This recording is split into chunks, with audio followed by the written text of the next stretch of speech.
بەڵێ بنەرەنی عزیز و خۆشەویستی شاشە جوانەکەی کەناڵی ئاسمانی پەیام ئازیزانی بەرنامەی ڕچەی زانایان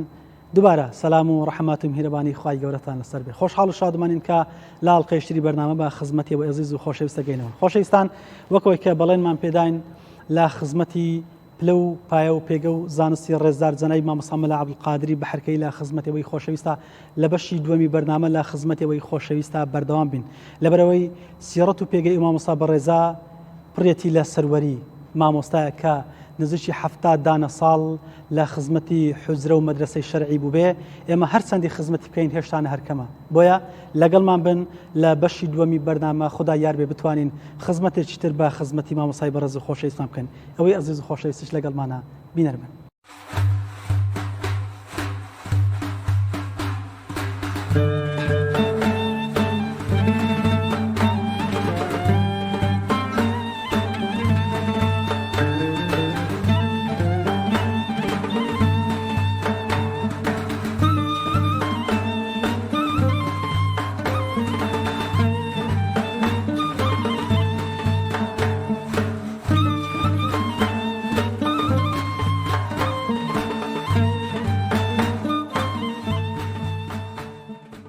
بەڵێ بینەرانی عزیز و خۆشەویستی ڕچەی زانایان دووبارە سەلامی خوای گەورەتان لەسەر بێ.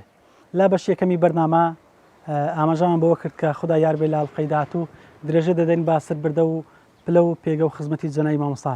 لە خزمەتی ڕێزدار کوڕە گەورەی جەنابی مامۆستای مەرحوم ڕێزدار مامۆستا مەلا یاسین. دوای ئەوەی کە پرسیمان مامۆستا چۆن دەستپێکی خوێندن و ئەو شوێن و گوند و لە لادیانێکە مامۆستا یان ئەو مامۆسانێکە لە خزمەتی خوێن تا ئەو کاتێککە بڕوانامەی زانستی وەرگرت. ئێستا ئێمە لە بەشی دووەمی بەرنامە لە دوای ئەوەی کە بڕوانامەی زانستی وەرگرت دواتر ئەو مزگەوتانەی ئەو گوندانەی کە وەریگرت وەکو پێشنج و تارخوێنە و حتمما جەنابی مامۆستا لە پاڵ ئەوەشە مەدرسەی هەبوون ئیلا چەند فەقەیەکی چۆن دەڵێ ڕاگرتن بۆی کە دەرسیان پێ بڵێ. درێژە دەدەین بۆ باسە لە خزمەتی ڕێزدار جەنابی مامۆستا یاسین. دووبارە سەلامی خوای گەورە لەسەری مامۆستا بەڕێز. سەلام و ڕەحمەت الله. دوای ئەوەی کە بڕوانامەی زانستی لە خزمەتی مامۆستا عەبدوڵڵا وەرگرت دواتر مامۆستا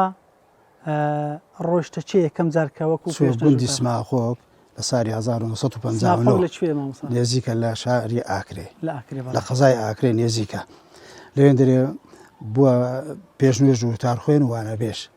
چەند فەقەیەکیش لە مەدرسەوی دەیان خوێند. یعنی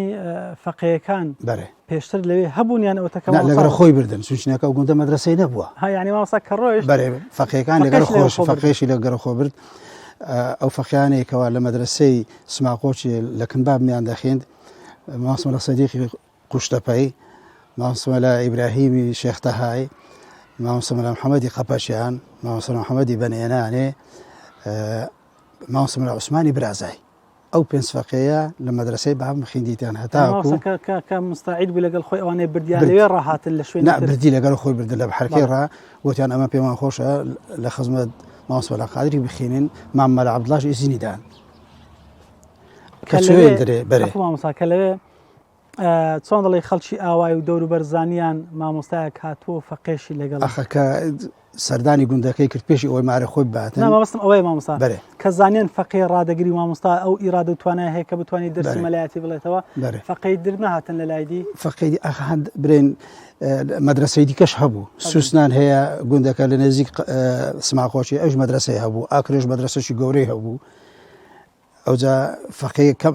زێلکەش هەم مەدرسەی هەبوو ئەوش هەر نێزیکە معنەیە فەقەیەکان هەر بەشی ئەو مەدرسانەی دەکرد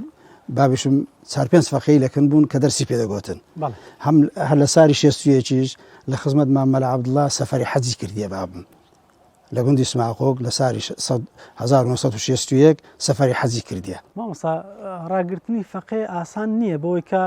هەم مامۆستاکە دەبێت تێیدا هەبێ خەلفێکی علمی باشی هەبێ بەرێ هەمیش چۆن دەڵێ فەقەیانە و ناندانی فەقەیانیش ئاسان نییە. ئەو چۆن عەبر دەکرێت وەڵڵاهی خەرکەکە ئەلحەمدولیلا کە بابم دەسوود دەیانگۆ ئەتون ببە مەلایمە ئەگەر فەقێشتە بیت مەدرسەشە بین ئەمە فەقەیەکان ڕادەگرین یارمەتی دەدەین لۆ ئەوەیەکەوە خزمەتی فەقەیەکان بکەین. ئەوجا کە لە پەراسان عینەن گوتیان مادەم مەدرسەت دەوێتن ئەمە مەدرسەکە ڕادەگرین نانی فەقیان عایدی مەبیتن لە کوردواریش هەروها بووە فەقی ڕادبێ هیدایەتەوە تەکلیفی ژیانی ڕۆژانەی فەقییان لەسەر خەرچی گوندەکەی بووە. دواتر مامۆستا ڕۆژە چی مامۆستا؟ ئەو جارێ لە 69 بابم چوویتە هاتە ئێرانە قەلامورتک ئە لێرانە هەتاکو 74 مایتەوە. ئێستا گوندی ئێمە لێین ئەوە قەلامورتکە. مامۆستا چەند ساڵ لێرە ماوە؟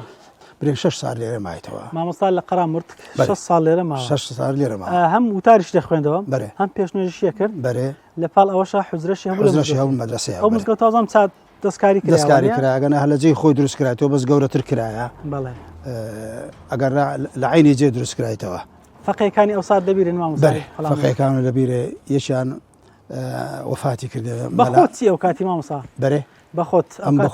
بەخۆم لە بەحەرکەی دەمخیند. چۆن لەگەڵ باوکت نەبووی؟ بەخدای بام پێی خۆش بوو لە بەحەرکەی بخینم. لە بەحەرکەی دەمخین پاشانەکە معهەدی ئیسلامی لە بەحەرکەی کراوە، چوومە معهەدی ئیسلامی ئیمتیحانێکی خارجیم داوە لە سەفی 2 وەرگیرم. پاشی ئێرانە چووە هەولێرە مزگەفتی شەمەڵا ڕەشید خەدیم لە 74 لە 74 هەتاکو 89. ئەوەی ئێرە باسمان کرد شێستەکانە؟ ئەوە 69 هەتا 74 لە 74 هەتاکو 88 لە مزگەفتی شەمەلا ڕەشیدی بوو لێن دەرێش هەر برێن پێشنوێژ و وانە بێژ بووە خەتیب نەبوو لەوێن دەرێ خۆتبەی لێ نەدەگەڕە مزگەفتەکە بەس چەند فەقیەک دەهاتن وەڵام مەلا بوون ئێستا لە حەیاتدا ماسمەلا ئەحمەد مەتاو تەقاعود بووە لە حەیاتدا ئەو داهات دەرسی لەکەم بابم دەخین ماسمەلا ئیسماعیلی مامەڕۆشی دەرسی لەکەم بابم دەخین مەلا عەبدوڕەحمانەکە ئێستاش لە حەیاتدا ئەوش دەرسی لەکەم بابم دەخین مەلا نەبیل ڕەئوف ئەوش هەر دەرسی لەکەم بابم دەخین سەید یاعقوب و دکتۆر نەوزاد و حاجی تاریخ و محەممەد کۆی ئەوانش هەموو دەرسیان لەکەم بابم خیندیە. ئەوە لە هەولێر لەو کاتەش حیزبی بەحث لە کۆڕ نەدەگەڕا بەڕاستی مەدرسە هەبیتن ئەو مەدرسەی حەش بوو تێکدرا بەس مەدرسەی بەحەرکەی بابوو مەدرسەکان مامۆستا دواتر هیچ هاتەوە بەحەرکەی؟ بەرێ هیچ هاتەوە بەحەرکەی پاشان؟ باش ئیجازەی بابم بە سەردان هاتەوە بە مەلایەتی نەهاتەوە. بەڵێ لە هەولێر چەند شوێنی کرد مامۆستا مزگەوت؟ لە دوو مزگەفتی شەمەلا ڕەشیدی چوویتە مزگەفتی شەهید نەزمەدینی. مەلا ڕەشید چەند ماوە مامۆستا؟ وڵا نێزیکە 14 ساڵ 15 ساڵێ ماوە. بەڵێ ئەو 14 ساڵە بەبەردەوای مامۆستا حوزری هەبوو. بەڵێ فەقیەکانیشی لە فەقیەکان بەس ئەوە برێن دەهاتن و دەڕۆیشتن دەچونەوە مارێ خۆیان وەنیە سابیت بن لە مزگەفتێ لەوانەیە هاتچوو هەبێتیان شوێنە نزیک ماریان نێزیک بوو دوور نەبوو. دوا مەنزڵی مامۆستا لە مزگەفتی شەهید نەزمەدین لە ساری 1989 خۆی نەقل کرد لە مزگەفتی شەمەلا ڕەشیدی لە مزگەفتی شەهید نەزمەدینی لەوێن دەرێژ بە پێشنوێژ وتار خوێن و هەتا وەفاتی کرد لە 89 هەتاکو وەفاتی کرد هەتا 2020 ئەوە لەو مزگەفتەی بوو کە ڕۆشتەوێ وەکو پێشنوێژ وتار خوێن ڕۆشتەوێ پێشنوێژ وتار خوێن وانە بێش ینی لەوێ شار حوزرێ هەبوو بەر حوزرێ هەبوو حوزری هەر لەوێ بەتەنێ مامۆستا و مامۆستایان مامۆستای تریش لەگەڵ بە خودای وەختێکی یەک دوو مامۆستا مەلا سەدیقەکەی ئێستا لە کورانی عنکاوەیە ئەویش دەهات یارمەتی دەرسی دەگۆتەوە مامۆستا ئیبراهیمی بێراوەیش هەبوو ئەویش دەهات مامۆستا قادری گەرارێ ئەویش وەختێکی دەهات دەرسی دەگۆتەوە ئەو مامۆستانە دەهاتن شتێکی دیکەش بابم تەبیعەتێکی وها بوو فەقێ ئەگەر دەرسیشی لەکن نەخیندبایە بەس لە حوزری بمابەوە ئەوەشی پێخۆش بوو بچوو بالەکەم مەدەریسێکی دیکە دەرسی بخین بابام ئەوەی لەکن نەبوو برێ ئەو لەو حوزرەی دەنویتن و دەخواتن دەرسی لەکەنە من ناخینی ئەو سیفەتەی نەبوو. یەک لەوان مەلا لوقمان هەیە ئێستا دکتۆرای هەیە لە شەریعی نازم جەناب دەینە ئاسیانە لە حوزرەی بابم دەنووست و دەی خوارد و لەکن مامۆستا عالی خەتێش دەرسی دەخین. مامۆستا 2 مانگ 3 مانگ بەر لە وفات فەرمووی هێزی نەما تەبعاً نەخۆش کرد بەڵام بەر لەوەی کە نەخۆشکەوێ ئەو ئیرادەی نەبوو کە بڕاتە مزگەوت بەڵام لە هەمان کاتە قوتابی دەهات نەماڵە چۆن قوتابی برایەکی گچکەمان هەیە ناوی زیادە مهندیسە ئەو لەگەرەوی لە مارێ بوو ئەمە هەموو مارمان جایز بوو سبیانان دەیزانی فەقێ لە حوزری دێنەکەن بابم دەرکەی دەکردەوە دەرکەی حوزری غورفەی بابیشی دەکردەوە بابم ئینتزاری فەقیەکانی دەکرد دەهاتن دەرسەکان دەخین هەتا کونی ڕانێ ئەوجا بابم نوێژەکەشی لە مارێ دەکرد بۆ دوای کە توانای چوونە مزگەفتەی نەبوو. مامۆستای بەڕێزمان کە توانای مزگەوت و دەرسی نەما کاتیەوە هات بکە بگەڕێتەوە لای خوداکەی خۆی کە خزمەتی دینەکەی کرد پەرۆشیتان لە بۆ وفاتی جەنابی مامۆستا بۆی کە حتمما قوتابیەکانیشی و هەروە ئەهلی علم بە شێوەیەکی گشتی بۆی خەمبارن بۆی دڵدەنگن بۆی کە زانایکی وا پایەبەرز و خزمەتکار و مامۆستایکی خزمەتگوزار بەمانای کەلیمە عالم کە وفات دەکات مامۆستا یاسین و قوتابیەکانی ئەو کاتە هەستیان والله هەم کۆش لەگەرداوی مواتی دەکەم ئێستا وفاتی کردی لەبەر چی دەیخۆ هەمان باوەڕمان بۆی هەیە کە دەبێ بمرین بەڵام کەسێک وا بەسەر بەرزی سەری ناوە شکرانەی خوای دەوێ لەگەرتم بەس ئینسان عاجز دەبیتم بەدەستە خۆی نییە کە یەکەشی زۆر خۆش بێتن بەدەستە خۆ نییە ئینسان بەرامبەر بەخواش معەزەب نابیتن مادام ناشکوری نەبیتن ئینسان ئەگەر بشگرێتن عاجزیش بیتن خوای تەبارەک محاسبەمان ناکەن ئینشاءالله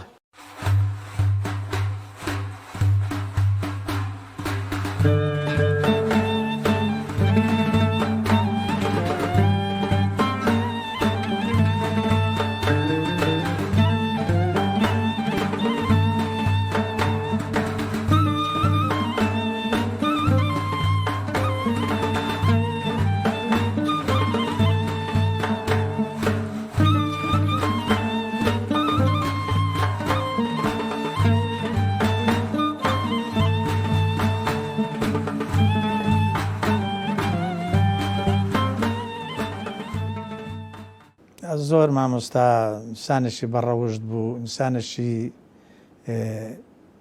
ینی حتا لە بۆ نمونە گەنج بووین تەبعاً ئەو وەختی ساڵانی برین پێشی شێستەکان دۆل زۆرناک دەگەڕا لە گوندی گوتی ئەوڕۆ لە بەرخاتری من نابێ بچی لەو ڕۆژیوە مامۆستا نەک لە بەرخاتری یعنی لەبەر قسەیوی لەبەر ئەو فەرمانەیوی یعنی هەتا ئێستاش نەچوویمە دیار ئەو شتانە یعنی کە گەنجیش بووم یعنی ئامۆژگاریەکانی ڕاستەوخۆ کاریگەری هەبوو لەبەر ئەو ئینسانێکی هەند زانا بوو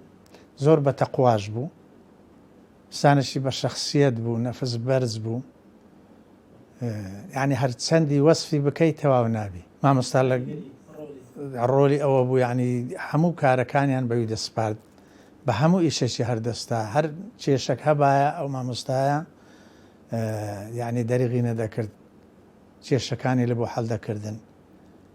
یعنی هەموو ئیش و کارەکانی برین لایەنی دینی و کۆمەڵایەتی ئەو کابرای پێ هەردەستا مامۆستا خۆشەویست بوو زۆر لە دەرسی خاسەتەن ئیحتیمامی پێدەدام زۆر ئیحتیمامی پێدەدام ئاگام لێ بوو یعنی خەمخۆر بوو لەوەی ئایام لە دەرسەکەی گەیشتیمە نەگەیشتیمە ناوە یعنی وەکو دەوری پێدەکردمەوە ئایا چ کێشەش تێدا دەرسەکان چ تێ نەگەیشتیمە زۆری خۆ پێوەماندی دەکردم یعنی بەڕاستی خزمەتی خەڵکەکەی دەکرد مامۆستایەکی بە تواناش بوو بە شەخسیەت بوو بە تەقوا بوو خەڵکەکە ڕێزیان دەگرت زۆر زاناتر بوو ئەو مامۆستایانێک کە هاتبوونە خەزنەی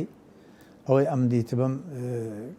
کەسی لەوی زاناتر نەهاتە ئەو گوندەی وڵی ڕەحمەتی خوای لێبی ینی لەبیر ناکرێ ئەوەوە ئاکەسە هەتا ئینسان دەمینێ دائیمە دوعای لۆ دەکەم ینی وەکو مامۆستایەکی من برین وەکو تاقە مامۆستایەکی من بیتن ینی هەتا ئێستا ئەوەی فێر بوو بم وا دەزانم هەمووی لەوی فێر بوویمە لە ڕەوشت لە زانست لە هەموو شتێکی یعنی سەرچاوە بوو خاستەن لەو فترەی ئینسان کە گەنجە هەتا دەگاتە ئەو فترەی سەرەتای دروستبوون و یعنی حەولەکی زۆری لە گەردەدای ئەخلاق و ڕەوشت فێر دەکردی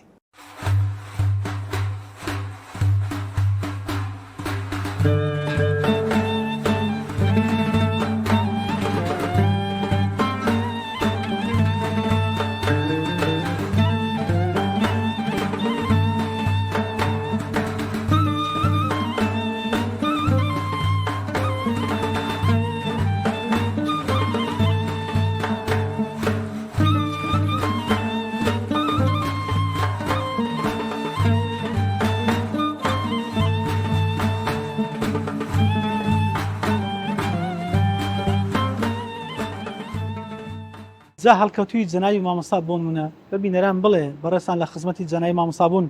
بۆ ئێمە بتوانین هیچ قەدری ڕێزی عیلم و بگرین عولەمایەکان بگرین ئەو مامۆستایە چوای کردبوو کە بەو شێوەیە لە خزمەتی عیلمدابی چاوەڕێ ئەزرێکی دەکرد لە پێناو چوای دەکرد من زارێکە لە مامۆستا سری کوڕیم پرسی گوتم باشە مامۆستا ئەو هەموو ساڵە وتاری داوە و بۆچی وتارێک شتێکی نەماوە و هەڵی نەگرتووە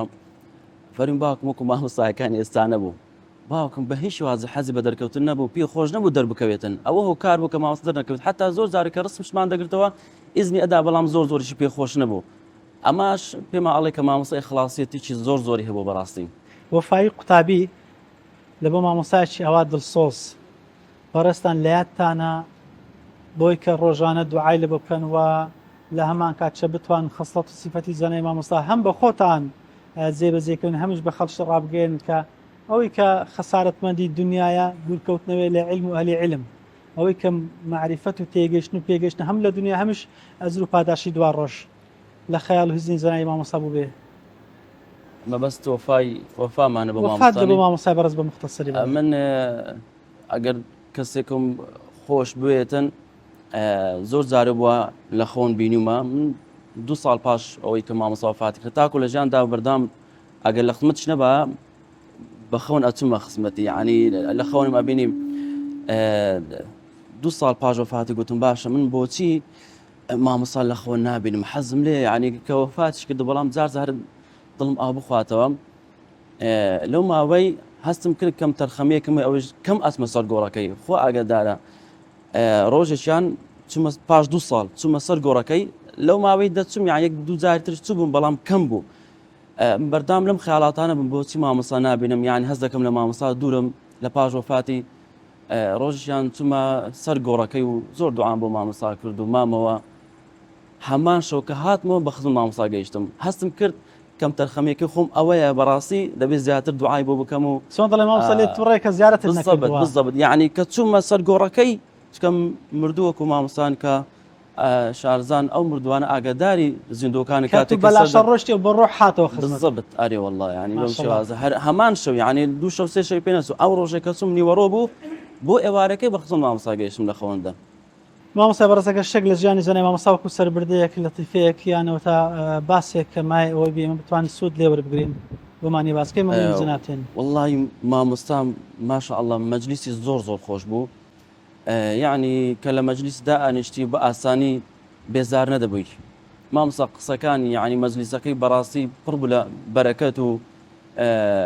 یعنی علم لێ دەباری بەڕاستی و مامۆستا ینی کەسێک بووە ئەوی هاتوبێتە خزمەتی ئیلا خۆشویستووە ئەمەش ئەگەڕێتەوە سەر ینی تەسەڕفاتی مامۆستا و ینی کە چۆن تەعامل لەگەڵ خەڵکی دەکات مامۆستا لەگە هەموو خەڵکی تەعامل دەکرد مناڵێک بات بایە گەورەیەک بات بایە عالم بایە فەقیه بایە هەر کەسێک بایە مامۆستا زۆر یعنی بە شێوات تەعامل لەگەڵ دەکرد کە واس دەکرد کە مامۆستا زۆری خۆش دەویست یەکێک بێ بڵێ مامۆستا تاریق ئەگەر چی دەڵێ خەرێک بم بۆن منە ژیانی بنووسمەوە بەڵام وەکو ئەوی کە پێناسی جەنای مامۆستا لە بۆ بکەوە کەسەکەی بوێت معجیبی زەنای مامۆستای بتوانێت شوێن پێ هەڵگیری زەنای مامۆستا چی پێ دەڵێ والله چەند ئەو مامۆستانی کۆن بەگشتی و بە تایبەت مامۆستا عەبدولقادر جیلانی کۆمەڵە سفەتێکیان هەبوو پێویستە ئێمە لە خۆمان بینی نەزیم یەک لەو سفەتان ئەوەیە کە کاتێک ئێمە داوایەکمان کرد زۆر حەزمان بە دەرکەوتن نەبێت ئەمە خاڵ یەکەم و مامۆستا بەڕاستی کەسێک بوو کە زۆری خلاص هێبوو و مامۆستا کەسێک بوو کە یعنی ئەهلی علمی خۆش دەوێت بەڕاستی و ئیستقامەتیش زۆر باشی هەبوو لەسەر دەرزگوتنەوە وانە گوتنەوە و مامۆستا کەسێک بوو کە ئەزیێت هیچ کەسێکی نەددا دڵی هیچ کەسێکی لە خۆ نەدا ئێشان ئەوانە کۆمەڵە سفەتێکن بەڕاستی گرینگە ئێمە سوودیان لێ بین و وا بکەین خەڵکانیش ترمش مامۆستا بناسن لات تاو کاتێکی ئیجازە لە خزمەت وەرگرت مامۆستا تەمەنی چەند بوو من لە ساڵی 2018 کە ئیجازەم لایەتم لای وەرگرت ئەو کات تەمەنی مامۆستا ئەگەر لە کاتی وفاتەکەی چکە زۆر زار مەبرسی مامۆستا موالیدی چەندە دەیفەرموو چەند موالی دێکەمێنەوە 28 دەفەرموو و 30 دەفەرموو و 32 دەفەرموو بەڵام دەیفەرموو ئەسەح وایە کە من موالیدم 28 بێت واتە ئەو کاتێک کە ئیجازەم لای وەرگرتووە مامۆستا تقریبا تەمەنی نزیکەی 88 ساڵ بووە کۆتا مامۆستا لە خزمەتی زەنای مامۆستا کە ئیجازەت وەرگرت بەڵام کۆتا ئەو کاتە لەو تەمەنە مامۆستا هەر بە حەفەلە ڕۆژ ئیجازەکەتیانەوە بە تەنها نا والله مامۆستا حەز لە وەکو پێتم گوت مامۆستا حەزی بە دەرکەوتن نەبوو تەنان هەموو مامۆستاکانتی نەک من هەموو مامۆستاکانتی کاتێک ئیجازەیان لە خزمەت وەرگرتووە احتیفالاتی گەورەیان نەکردووە ئێستا ڕسمەکەم ماوە من خۆم بە تەنیا لە خزمەتی دانیشم لەگەڵ برادێکی خۆم ئەوش هاتوو گوتم حەزم لێ ڕسمەکەم بۆ بگریتەوە ئیجازەکەی مامۆستا ئەنها ڕاستپێکیدا ئیجازەکە نەی دەخوێندەوە بەڕەشی دەخوێندەوە دواتر چکات بە تەمەن داڕۆژ زۆر زۆر تااقەتی نەبوو ئیجازەکە بە تەواوی بخوێنێتەوە بەڵێ وەک فایەک لە کۆتای قسەکان تا چ بە مامۆسای دەڵێ کە ڕۆحیانەتی مامۆستا طبعاً ئەو عالمانە و ڕۆح هەر بەخۆی نامرێ والله من ئەوە بە مامۆستای خۆم ئەڵێم مامۆستا جان دڵنیا بە لەسەر ئەم ڕێچکەی تۆ کە ڕۆیشتی ئێمە بەردەوام بین و خزمەت بکەین و ئەو علمانت کە بە من گوتووە نەیفەوتێنم و لە پێنا خۆی گرێت تاوەکو مردن خزمەت ئەم ئیسلامە بکەم و ولا سر ڕێزکەی تۆ بەردەوام بم ئینشاء الله ڕێزار زەنەی مامۆستا لە تاریق بۆتانی کۆتا مامۆستاکە لە خزمەتی جەرەی مامۆستا بڕوانامەی زانستی وەرگرتیە مشەڕەف بوو بۆی کە ئەو فەخرەی پێدا خوای گەورە سواسی جەناب دەکەن عەزەتماندایە قطعت بهم منع عنهما الأسباب الوصل التي كانت بينهم في الدنيا من الأرحام والمودة أوهم قطع بلا بينهم بلى كابلا خدمتي هي بيديني له كرديا بلى أو خدمة بكر كبينار والإسلام بلى أقل حكم دارك بخرافي له كردي أقل خدمة بخراف حوانا حمو بفائدة بلى بكر كخونا يعني كو بكر غير خولي بلى فهناك العذاب الخولة ولا تتبعوا تابع من خطوات طرق الشيطان مثلا دو أو طريقك شيطان لو تندرازين توا ترشي عبادة خوايب كان وما كان بلى خوانيك يدر التابع مبن لو ريقي شيطاني أي تزيينه كلو تان مزين دك آخر الشيطان لبيش تاي عالمي مزين دك أو جناهنا كان بلى هراملو عند الرازين تو الشيطان بلى ئەوەی کە ئێوە قوتابیەکانی بێتاقەت نەدەکرد لە وەرگرتنی دەرسی زانستی شەرعی لە خزمەتی مامۆستا ینی بۆن منە چ بووە دەکرد مامۆستا کە ئەنگۆ چۆن دەڵێ بە خۆیت ڕابشێشی و بتوانی بەردەوامی لەگەڵ بل ئەو تەبیعی حوزرەکانی مە لەگەر مامۆستایی ئەمە دوو حوزرەمان هەبوو دەرکەچیان لە بینێ بوو حوزرێک ئێ مامۆستای بوو حوزرێک ئێمە ئی فەقییان بوو یعنی زۆر زارەوە بوو مەسەن ئەوە تەبیعەتی فەقییانە تەلەبەیە سوحبەتێک دەکرات دەنگێک بەرز دەبەوە قەت مامۆستا نەیدەگۆ ئەو دەنگە چییە یان چه هەراتانە ئەوە لەکن مامۆستای نەبوو بە ئەبەدی یان مامۆستا لەو کاتێککە ئیسراحاتی دەکرد زار و پاژنۆڕانان هەلوێ ڕێک سەری خۆی بە بالیفەکەی دەکرد بە ڕشپارە داوە یعنی ئەگەر هەتا بێت و هاچوومان دەکرد دەکرد دەکراوە قەت مامۆستا ئەوەی لەکن نەبوو بری لو ئەوەندە هاچووی دەکەی لو ئەوەندە دێ ئەو دوێ یان دەسێ ئەو دوی ئەو شتانە لەکن مامۆستای نەبوو دوو تەبیعەت خۆشی مامۆستای قەت وەری نەدەکرد ئەتوو بێزاربی ئەو تەبیعەت خۆشی مامۆستای کە مامۆستا ئەو تەبیعەتە خۆشەی هەبوو هەتا وەختی دەرس نەدەبوو مامۆستا کە دادەنیشت حەزی لێ بۆ ئەمە بچینە خزمەتی دەچوین لە خزمەتی دادەنیشتین مەسەرەن باسی دنیای بۆ دەکردین باسی قیامەتی بۆ دەکردین باسی دینی بۆ دەکردین جگە لە کاتی دەرسی لە کاتی دەرسێ ینی جەلسەتان هەبوو بێ کۆمەجلیسی مامۆستا بەردەوام ئەمە لە خزمەت مامۆستای بووین ینی لە مامۆستای دوور نەدەکەتینەوە باشە دەرسی مامۆستای مەسەن سەعات چەند تا چەند بوو بۆن منەوەی کە لەگەڵ فەقیەکان سبەینان هەتا نیوەڕانان خەرشی دەرزگوتنەوەی بوو کاتی کە بەڕێستان لێ بوون ئەو کاتی بەو تەمەنەش عەفو مامۆستا چەند تەڵەبی هەبوو ئەمە تقریبا حەف فەقێ دەماین و لە خزمەتی هەر یەکە و دوو دەرسیشمان هەبوو تقریبا چاردە دەرسمان هەبوو یەک دووەشیش هاچیان دەکرد ئەوان یەک دوو دەرسیان هەبوو نزیکەی مامۆستا ڕۆژانە 16-17 دەرسی دەگوتە ئەو کاتی لەو تەمەنەیدا بە تاقی بەیانی پێڕا نەگەیشتیان هەتا جار و پشتی عەسرانیش خەرشی دەرزگوتنەوەی مامۆستا جار و دەرسەکان دەکەتە پاش بەو تەمەنەی کە زیاتر لە 80 ساڵ بوو زیاترکەوە لەو عمرێکە لە 80 ساڵی بەسەرەوە بوو مامۆستا لەسەر دەرزگوتنەوە زۆر بە خوڵقەت بوو توانایەکی زۆر عەجیبی هەبوو باشە مامۆستاوی کرێت دەخیندەوە عەفو مامۆستا ینی پێ دوایە مامۆستا لە بەرچی بەو تەمەنەی کە هێز و قوت و تواناشی کەم بوو تەوان وەنیە ومن نعمره ننكسه في الخلق وإنكاري ناكري چۆن لەسەر چۆن نەقسی نەبوو لە ئیرادە و حەز و زەوقی لە بۆ دەرس کای زەوهەر ئەوەی ئەمە بینیمانە تەبیعەتی ئەو عیلمەی وەهایە ئینسان چەند بێتاقەت دەبی بەرامبەر ئەو عیلمەی هەر بەتاقەت دەبی سوبحان الله دەبی چێژەشی تایبەتی خۆی لێ وەرگرتنی تامەکی تایبەتی خۆی هەیە چەند مامۆستای ئیختیارمان دیتیا مامۆستا هەبووە کە ئیختیار بووە کاتێک کە فەقەی نەماوە خەریک بە یعنی تێک بچی لەو ئەو کات بێتاقەت ئەو بووە. کات بێتاقەت بوو ئەو کات توانای نەمایە یەک لەوانە نمونەی مامۆستا سەید ئیسماعیل ینی کە فەقیه نەما ئاخری دەرەجە بێتاقەت بوو یعنی هەتا زاکیرەی نەما بوو کە دەرسی فەقیهاتی لە پێش دادەنا شەرعی دەکرد سوبحان الله ئەو کتێبان دەبێت پێشی شەرعی دەکرد زا تەبیعەتی مامۆستا عەبدولقادر ژوهاب ڕەحمەتی خوای لێبی کتێبی دادەنا دەکەنە خۆی مطالعەی لێ دەکرد چونکە کتێبی فەقیهاتی سیفەتی وایە ئەتوو هەر دەرسەشی برێەوە دەبی مطالعەی لێ بکەیت بەڵام مامۆستا یەک لە تایبەتمەندیەکانی ئەوە بوو کتێبمان دەبێت لە پێشمان دادەنا مامۆستا کە کتێبی دەکردەوە هەر جێیەک باە ئەوەی نەبوو برێ ئەو جێ ئەم تەمەشام نەکردیە مطالعەم لێ نەکردیە یەکسەر دەرس گوتنەوە مطالعەی مامۆستا یەک بوو سوبحان الله مامۆستا شەرحکردن دەرسەکەی چۆن بۆ نمونە بە خۆی دەیخوێندەوە مەتنەکانیان بە تەڵەبەکانی دەخوێندەوە یان چۆن دەرس خوێندنەکەیمان لە خزمەت مامۆستای زۆر جار مەسەن ئێمە دەماخیندەوە مەسەرەن چەند جملەیەک مامۆستا شەرعی دەکرد یان بە خۆی دەیخیندەوە شەرعی دەکرد یعنی خوێندنەوەکە تقریبا لە بینی تەلەبە و مامۆستای دائیمەن هەروەهایە مامۆستا دەخینتەوە بە زار جوایە تەلەبە دەخوێنیتەوە یەک لە لەتیفە خۆشەکانی مامۆستای ڕەحمەتی خوای لێبی لە دەرسگوتنەوەی جار وا بوو مامۆستا سەفەرشی دەکرد کەم وا بوو زۆر بەدەگمەن سەفەرشی دەکرد دەهاتەوە لە سەفەری ڕۆژی پاش دەچوین سە دەرسێ کە دەگەیشتن ئەو حەدەی مەسەلەن کە دەرسەکە تەواو بوو مەسەلەن 40 دقە سەعاتێک ئەوەندەی کە دەماخین مامۆستا دەی فەرموو بەس نەبیتن دەرسەکە دەماگو قوربان دوونی لێرە نەبووی جەنابەت دەبی تاویزکەین و زیاتر بخین مامۆستا دەی فەرموو دەیگو ئەنگۆ 3 ڕۆژ جار وێ دەڕۆن دێنەوە هیچ دەگۆڕێنیە بەلان ئەگەرم یەک ڕۆژێ نەبم دێن مامۆستا دەرسەکەی تاویزکەینەوە سبحان الله مامۆستا دائیم خوڵقەتێکی زۆر خۆشی هەبوو مندارێک دەهاتە خزمەت مامۆستای یعنی زۆر جار مامۆستا بەو تەمەنەی لەبەری قید دەبووە عمری مەسەلەن 10 ساڵ و 15 ساڵ بوو دای دەنیشتان لە کنە خۆ مامۆستا لێی دەپرسی ناوت چییە چ دەکەی دەخینی کوڕی چێی خەرچێن دەری یعنی هەر کەسێک بچوو بەکن مامۆستا یەکەم جاری ئەو سوالانەی مامۆستا هەموو لێ دەکرد بەبێ ئەوەی کە برێ مامۆستا برێ ئەوە لە ئاستی من نییە یان گسکەترا یان مەسەلەن کە نایناسم مامۆستا لە ئەنسابی زۆر شارزا بوو خەڵکی زۆر دەناسی ینی حتا منتیقەی هەموو دەناسی ئەوانی قەدیمی دەناسی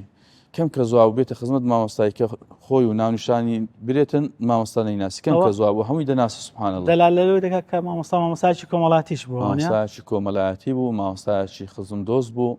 مامۆستایەکی زۆر بەڕەحم بوو بەرامبەر قوتابیان یعنی حتا ئەمەکە لە حوزرەی بووین چەند مەلایەکی لێ بوو یەک لەوانە مامۆستا محەممەدی بیرێژی خوافیکە یا ڕەبی کە مەشهور بوو شەلە بوو پێیان دەگو مامۆستا محەممەدی شەلە ئەویش شەوان دەرسی دەگوتەوە لە حوزەی شەید نەجمەدینی مەلایەشکی لێ بوو ناوی مامۆستا محەممەد بوو حافز ئێستا شەرمایە ئەو لەوەی خەتیب بوو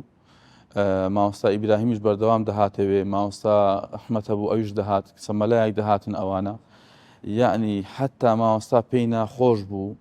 یەک لەوانە یان مندارەشی یان کەسش کە هیچ کەسێک قسەشی خراپ بەرامبەر فەقیهیان بکە مامۆستا لێ نەدەگەڕا کەس تەداخولی فەقیهیان بکاتن و یان دری فەقیهیان بشتێنی لە سەربردەی جانیزانەی مامۆستا ئەگەر شتێک بۆمانی باسکەی بۆی کاریگەر بێ لە خەسڵەت و سیفەتی زەنایی مامۆستا وەڵاهی ئەوەی زۆر تەسیری لە ئێمە کرد لە خزمەتی دابووین بەسەرهاتێکی خۆی جێڕاوە مامۆستا ڕەحمەتی خوای لێبی کە مامۆستا وەختی خۆی مۆزەفی حکومەتی بووە وەکو سائیری مەلایەن جا حکومەت ئەرزی تەوزیع کردیە و ئاردی دایتە هەموو مۆزەفان یەک لەوانە مامۆستا بەبەری کەتیە کە مامۆستا بەبەری کەتیە هەستا پرسیاری ئەو شوێنەی کردیا مەلاکەکە چێ بووە ئەو ئاردە لە دەست چێدا بۆ پێشترێ کە پێیان گوتێ مامۆستا فەرمووی چوومەکنی خاوەنی زەویەک گوتی چوومەکنی و پێم گوتم کاکە ئەوە ڕقەمی ئاردەکەی منە ئەو وەرەقەی کە دایتیانە من ئەو ئەرزەیان دایتە من ئەتوش خاوەنی ئەو زەویەی ئێستا ئەمن هاتیمە درم مرتاح نییە وەیە حکومەت تەوزیعی کردیە حکومەت ئاردەکەی ئیسلام کردی قانونیە ئێمنا بەڵام هاتیمە ئەوجا یا گەردەنم ئازادەکەی یا حەقم لێ وەردەگری یا ئەو کە دوێتەمەوە ینی ئامادە بوو گوتی ئامادە بوو گوتی ئەگەر بیگوت باوە دەمگو کاکە ئەوە منداموت گوتی بەو ناوە شاتیمە وێت دەمەوە ئەگەر ڕازی نەبی گوتی وەڵڵی مامۆستا ئەوە زەویە زۆرەی من ئەو هەموو قەتعی کەتێ بە هەزانە قەتعی کەتی یەک کەس نەبووە بێتن برێ هاتیمەکەنم گەردەنم ئازاکەی وتی بڕۆ گەردەنت ئازابی لێت حەلال بێ کوشی دایکرد زا سوبحان الله ئەتوەرە ئێستا کەس ئەو کەسەی مەسەن چێ لێ دەپێستەوە حەلال و حەرامی دەکاتن چێ ئێستا کابرا لە خوای دەوێ حکومەت پارچە زەویەکی بداتێ بەڵام ئەو کاتی ئەو کە وەریشی گرتیا ئامادە نەبووە یعنی تەسەڕف تێدا بکە هەتا خاوەنی زەویەکەی ئیزنی نەدات جا بەڕاستی مامۆستا لە ڕووی تەقواوە زۆر بە تەقوا بوو، پیاوەکی زۆر عابید بوو، زۆر خواناز بوو، زۆر زیرەک بوو، زۆر لەسەرخۆ بوو، زۆر هێمن بوو. لە مزگەوتێکەدا نوێژەکانی زۆر بەڕێک و پێچی دەکرد، هەم سونەتەکانی هەم نوێژەکانی نوێژی نێوەڕۆ عەسر بەخۆی ئیمام بوو، پێش نوێژەکە ئایدی جەنابی مامۆستای بوو. بەو تەمەنەش 2 فەرسەر ئایدیوی بوو کە جەماعەتی دەکرد. یعنی دائیمەن ئێمەشی هان دەدا مەسەلەن لەسەر جەماعات و لەسەر نوێژکردن و لەسەر ئەوەی کە ئیلتیزاماتمان بەو دینەی هەبی و لەو دینەی لا نەدەین و بەگە پیاوی خراپ نەکەوین و بەگە دنیا نەکەوین و لەو ڕێسکەی لا نەدەین کەوە ڕێسکەی ئەو زانایانەیەکەوە لە حەزەتی پێغەمبەر صلی الله علیه و سلم هینای تێتا گەیشتە دەست ئێمە.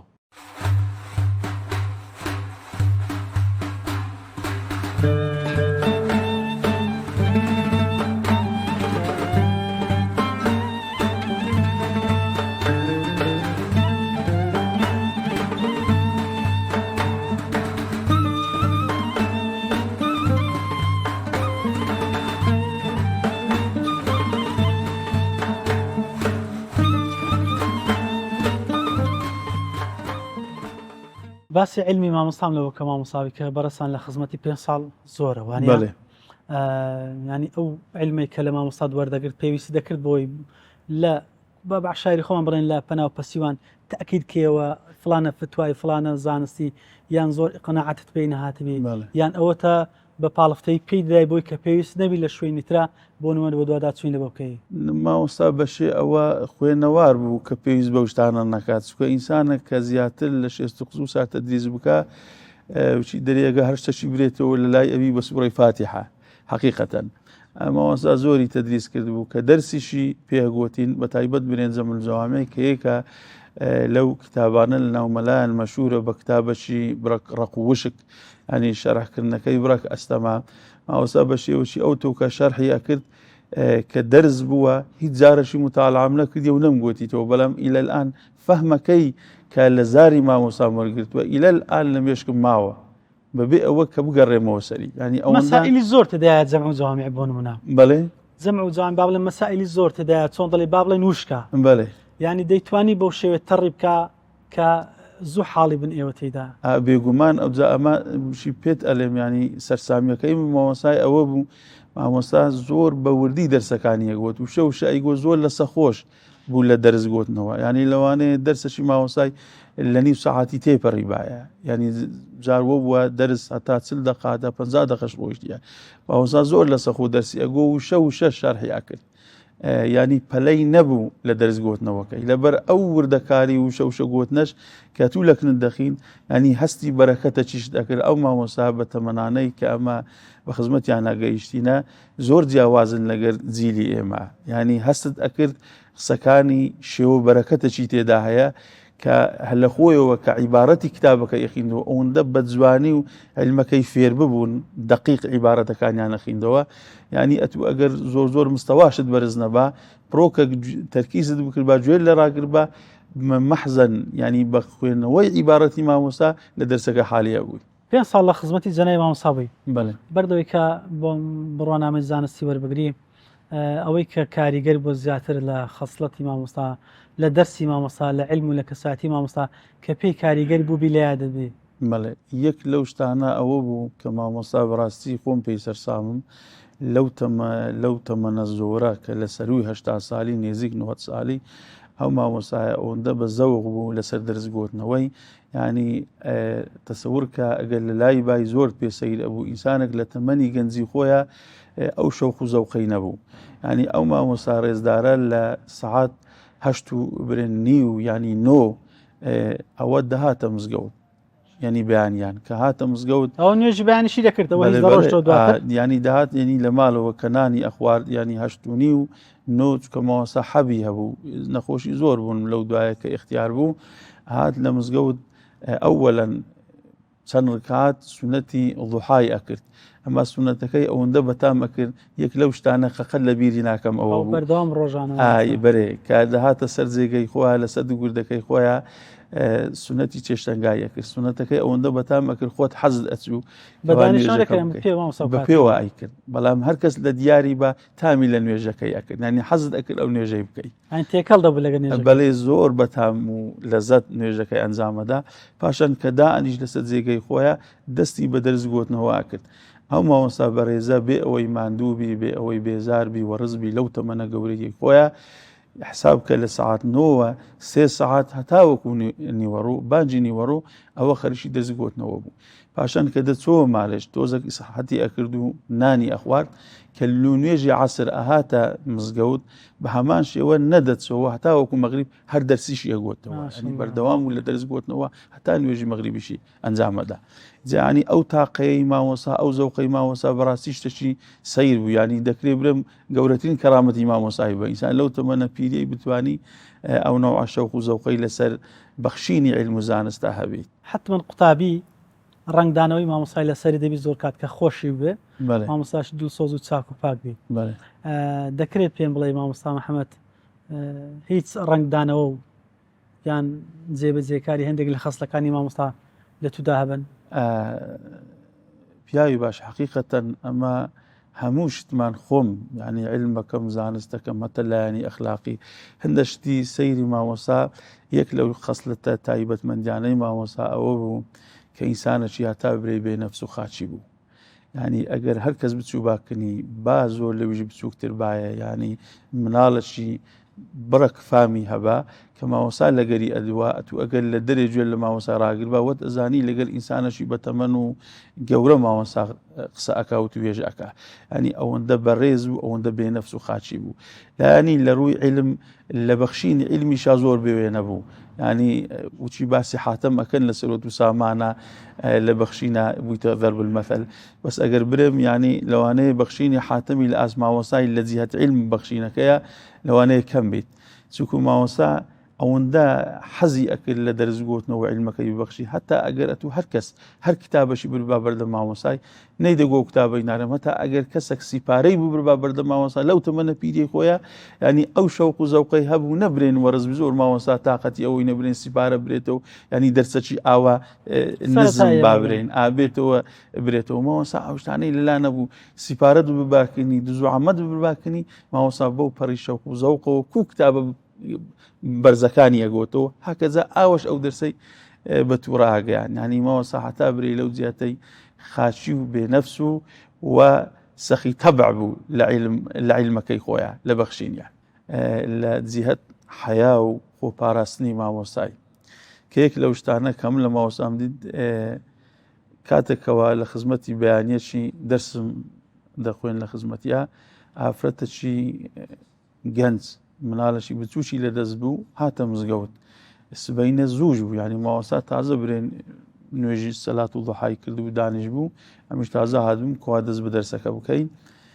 دیار بوو داوای ئیجازەی کرد کە بێتە خزمەت مامۆستای ئەمیش کە تەمەشای ئافرەتەکەم کرد لە دەرێ کە چاوم پێکەوت وام هەست کرد کەوە نەوەی مامۆساوی چونکە مامۆسا بەتەمەن بوو گوتم لەوانەیە نەوەی بی حەزکا لێرە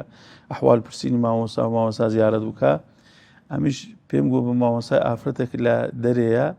و مناڵەشی لە دەستیە حەزەکە بێتەکردن داوای ئیجازەکە مامۆساش فەرمووی بابێت ئەمیش پێم ڕاگەیان کەوا بێتە ژۆر مامۆستا ئەوەندە لەو تەمەنەی خۆیە پێم سەیر بوو یعنی ئەوەندە خۆپارێز و ئەوەندە بەحەیا و گوتێ من مەلا محەممەد لێرە لە بەینی من و ئەو ئافرەتەی دانیشە ینی کەسێک لەو نەوع تەمەنەی زۆرم پێ سەیر بوو ئەو هەڵسوکەوتە لە مامۆستای ئەمیش لە بەینیا دانیشتم کە مامۆستا وای فەرموو ئەو وەختە حالی بووم کە ئەوە سماعەتی لەگەر مامۆسا نییە لەوێوە دانیشت دیار بوو بە گریانەوە دەستی بە قسەکردنەکانی خۆی کرد مامۆسای ڕاگەیان کە پیاوەکەی من عەرەق ئەخوا وەکاتە چشکەوا سەرخۆش ئەبی دائیمەن تەلاقی لەسەر زاریە ینی ئایا من لەکردن ئەو پیاوەی بمینێمەوە یان نەمینێمەوە پرسیارەکەی ئەوە بوو لە مامۆسای ئافرەتەکە ئافرەتەشی دیندار بوو مامۆساش پێی ڕاگەیان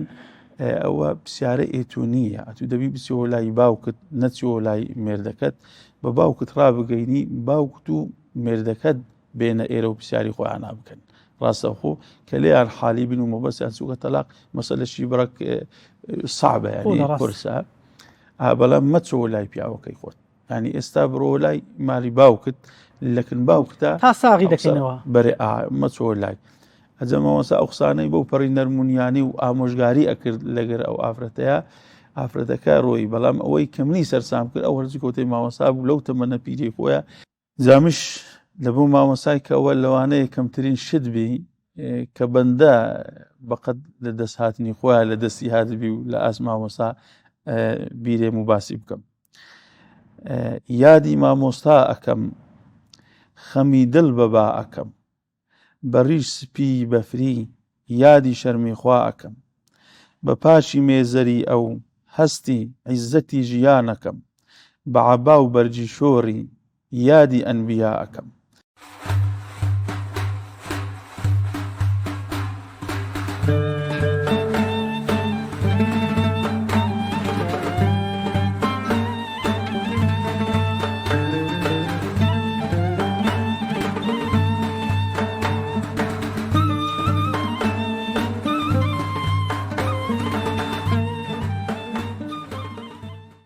گوتیە من چوم دانیشتم لەکن کاکەم ئەو قسەی مام مەلا عەبدولقادرە گوتی لەکن گوتمە کاکم مەلا عەبدوڵڵا گوتمەوە خوێندنم تەواو کردی ئەمن چ بکەم کاکم گوتی من ئەوە ئیجازەم دات و بە شەفەهی ئیجازەم دایە و ئەتم کردە مەلا و هەڕوو بۆ مەلایەتی بکە دەستی پێکرد بە مەلایەتی و چوو لە گوندەشی ناوی سماقۆک بوو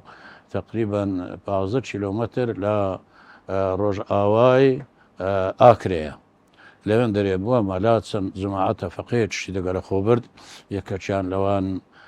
مەلا عوسمانی مام مەلا ئەحمەدەمین بوو ئەویدی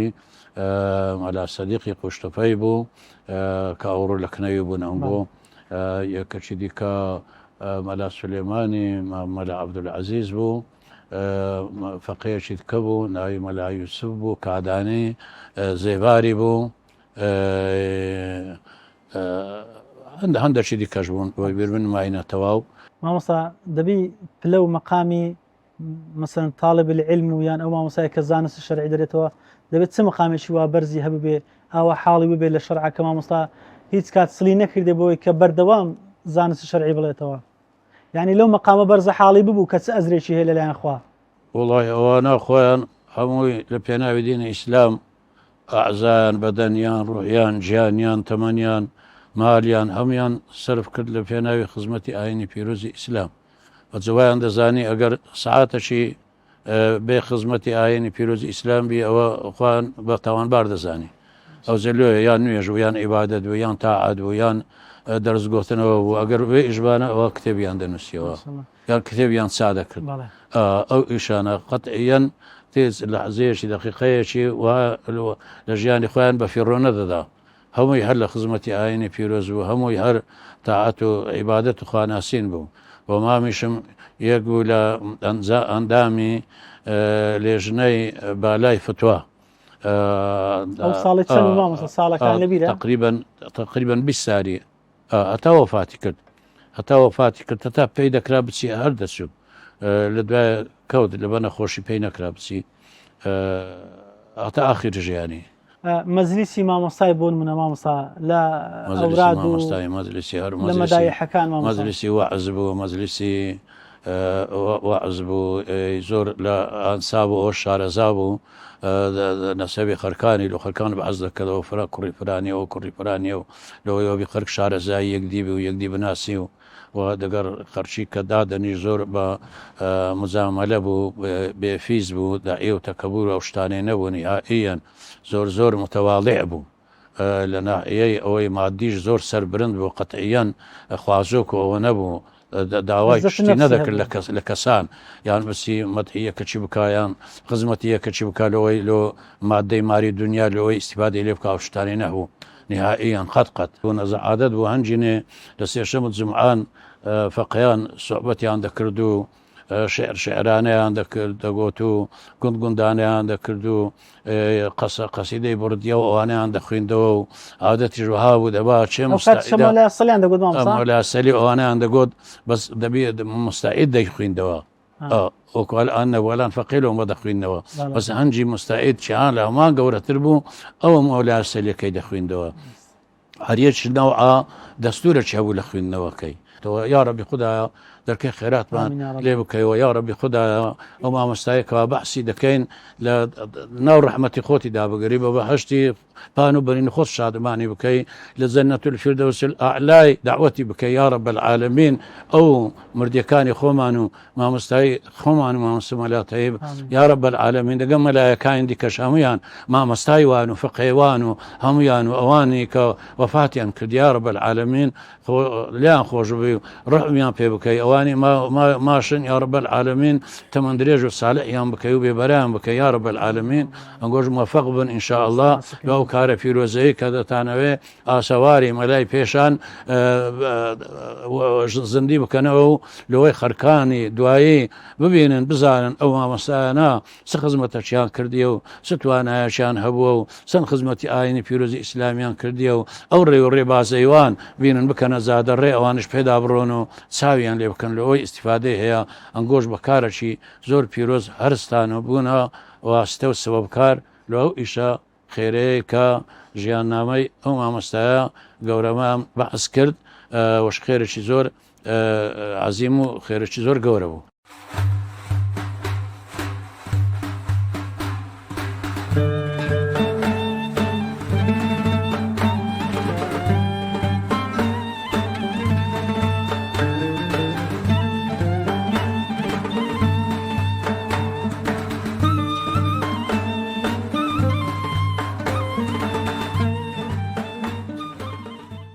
لە مارێوان درێژە فترێکی لێ بووم کە فەقەیان ڕانەگرت ئەمن هاتمەوە بە حەرکەی ئەمن هاتمەوە بە حەرکەی پاشی خەزنەی خارم پێم وایە چۆ بادینان چۆ پەلاسان لەوێن دەرێ بووە مەلا فترێکی لێ بوو ئەو جارێ هاتەوە چوە قەرەموچیان لە پەلاسانیش فەقێ هەبوو خارم فترێکی لێ بوو دوایە لەوێش ڕۆی ئەو جارێ هاتەوە چوە قەرەموچیان لە قەرەموچیانیش فەقێ هەبوو لە قەرەموچیانیش فەقێ بوو فترێکی ئەو جا نازانم بەخوای 2 سال 3 سال لە قەرەموچیان ماوە پاشان خارم هاتە هەولێرێ لە هەولێرە هاتە مزگەفتی شێخ مەلا ڕەشیدی لە تەیراوەی وڵڵاهی خارم ئینسانێکی هەچەندی برەی ئینسانێکی گران و سەنجین و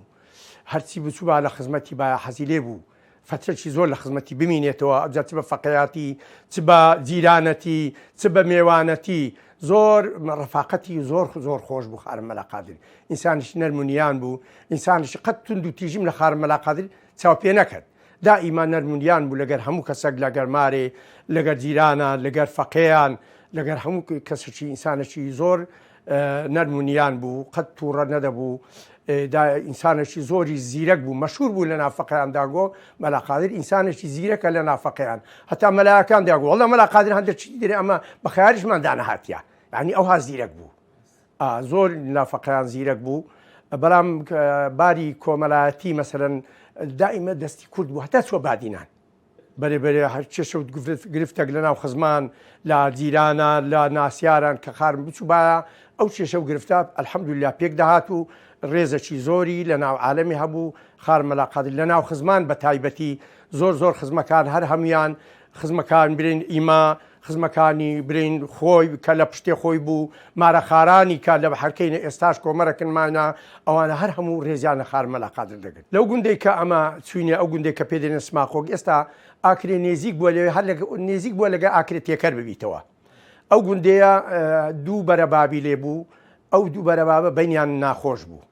ئەگەر لەبەر خارم نەبایە ممچینە زەلامیان یەکتری دەکوشت بەس لەبەرەوەی خارم لێنە دەگەڕا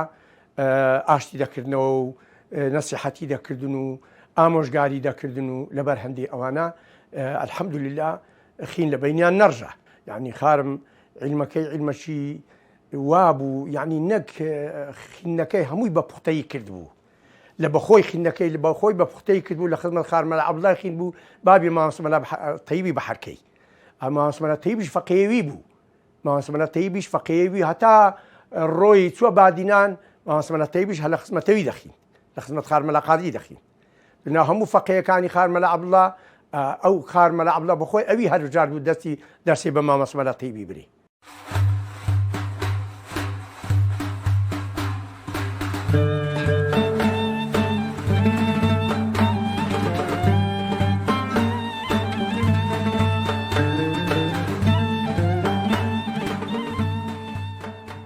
بەڵێ بینەرانی ئەزیز و خۆشەویستی ڕچەی زانایان ئەوەی بینیتان بەشی دووەمی بەرنامە بوو لە خزمەتی پلە و پێگە و پایە زانستی ڕێزار